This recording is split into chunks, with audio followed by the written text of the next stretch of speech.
Right. Hello, everyone, and thank you very much for this opportunity to talk. And yeah, just thanks for what's been a really great weekend. Okay, so I'm going to talk about my project, Nightsniffing, which is an attempt to find ways and make devices that bring in some of the systems that underlie urban change into bat walks. Now, as was mentioned, I'm an artist. I work within kind of creative practice, so my background's probably a little different from the other people speaking today. So what I'm going to do first is talk very briefly about me and why someone like me might be interested in bats and bat walking, and then go on to talk about the kind of methods I've used, the things I've made. So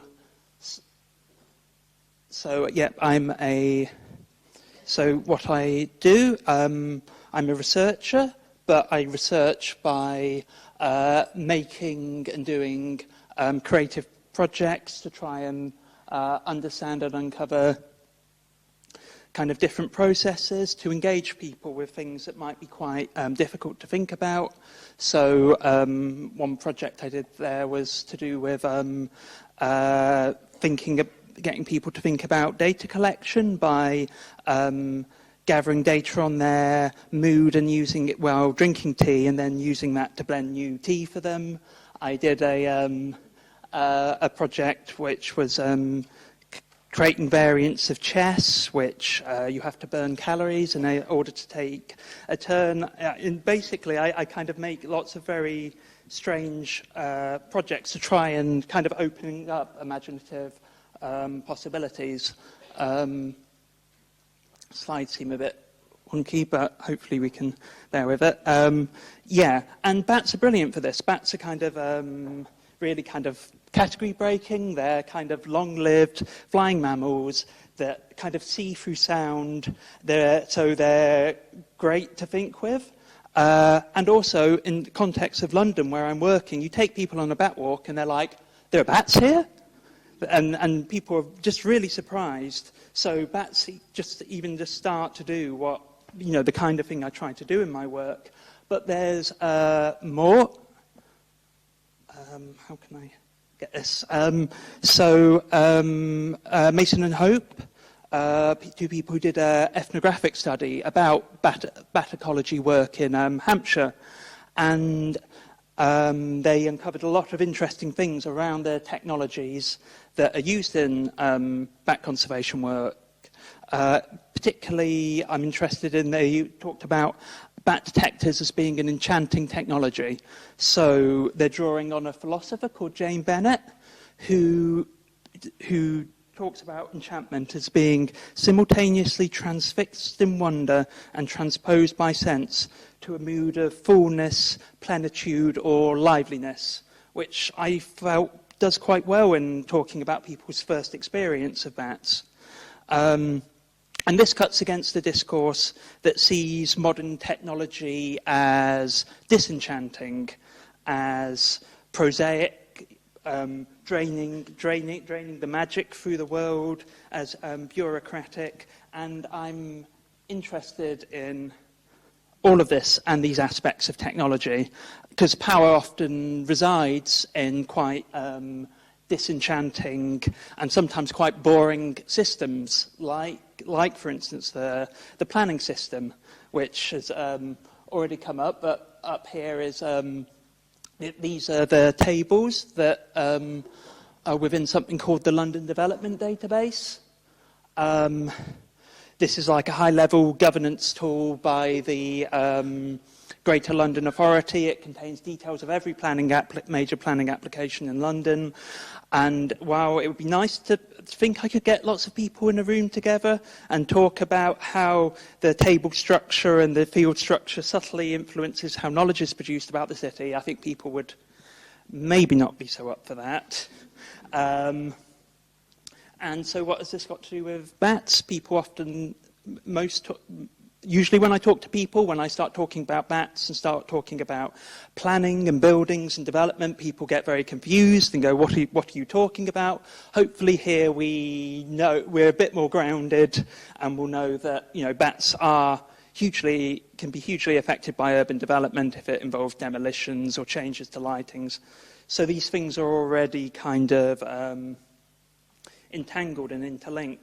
So what I'm trying to do with the project is kind of use this place where these systems are entangled, and then when you've got these kind of technologies that are doing very different things, and trying to find a way of bringing them together to both engage people who maybe wouldn't normally be engaged with bats and bring them in, but also to engage people with systems that are very opaque, very difficult to deal or think about.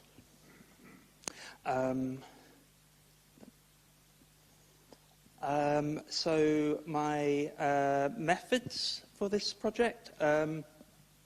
So there's, for some reason, I decided to do kind of two almost entirely separate investigations that then go into a third prototyping process. I don't know why I decided to do it this way, but so on the one hand I was doing research on urban data systems with housing activists, and on the other doing research into the practice of bat walking and also trying to find out more about bat conservation practices.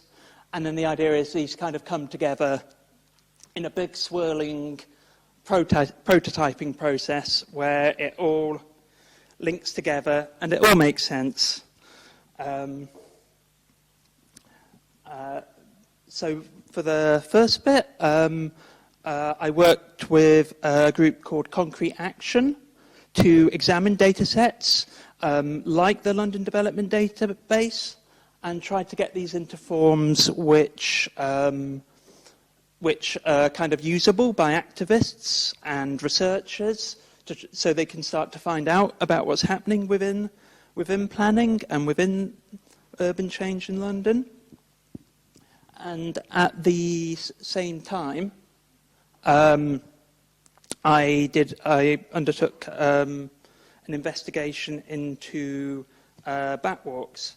So I adapted a technique called biomapping from an artist called Christian Node. So what he does is he gets a skin conductivity sensor and a GPS device. This is the little one I've made. And uses them to create stimulation maps, because skin conductivity on your hands is meant to be kind of a proxy for anxiety or excitement, and then you can kind of start mapping people's experiences of space. So I paired this with this technique, also with synchronizing a recording of a bat detector. So then I could create a stimulation map of people's bat walks. So the areas in red here are areas of supposedly higher stimulation, and then people could dig into this map, play back the sound, and then they go, oh, there were bats there, or maybe there weren't bats there, and something else was exciting them or worrying them. I did this with 15 people, some on bat surveys, some on public bat walks, and I did some also with friends and asked them just to take me somewhere where they think there might be bats. And it threw up a whole load of interesting things. I was really going for like a diversity of responses here, rather than trying to make like a generalizable claim about anything.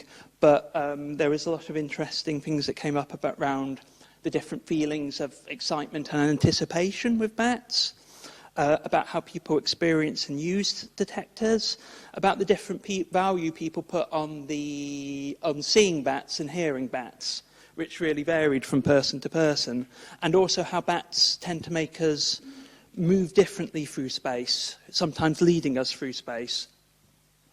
So how does this all come together? So what I came up with is what I call the London Development Data Sniffer.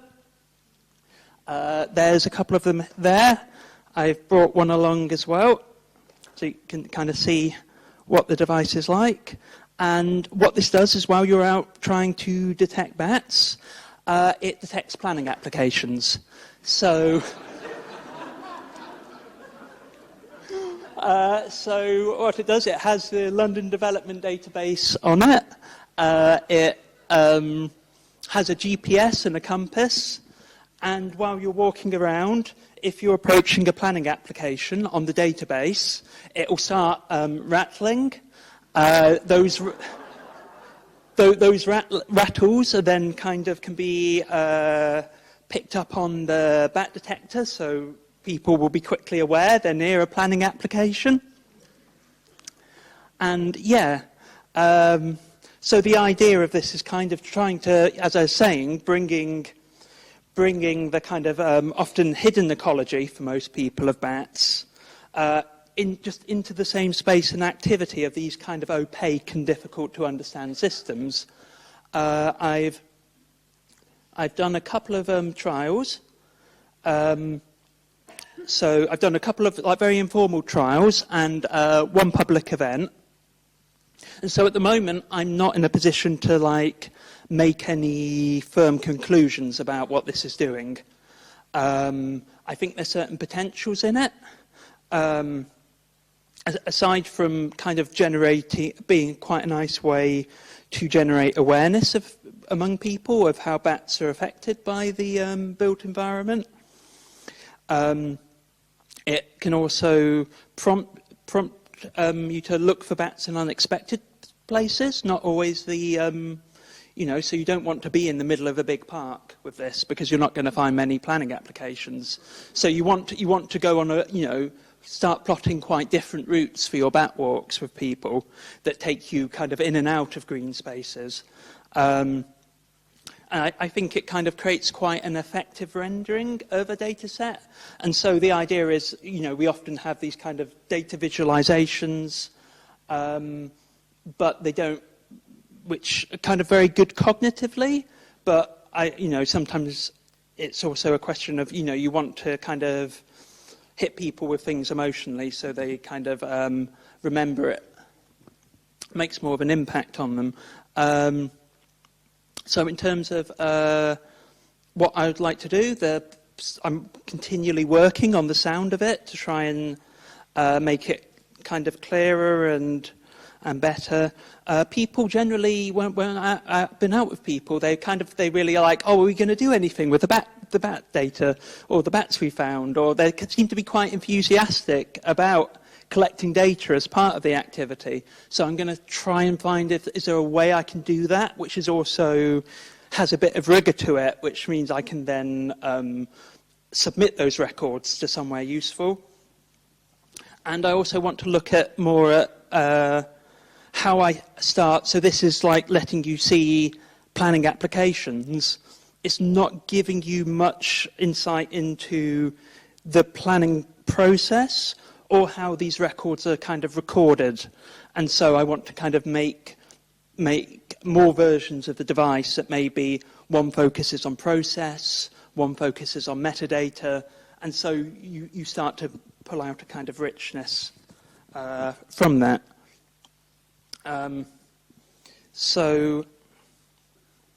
So I'm going to be doing some more kind of formal evaluative trials in the autumn and spring. And yeah, so hopefully this has all been of some interest, as if nothing else, is a bit of a different way to engage people with bats. And yeah, I've just got some thank yous up there to my funders, supervisors, Concrete Action and London Bat Group, who kindly let me use their lists to contact and recruit participants. Many friends and colleagues for their advice and support. A lot of these illustrations were originally created for Sidekick Books Publication Battalion, so they're here today if you want to pick up a copy. And yeah, and thanks to everyone who kind of participated and all of you for listening. Thank you very much.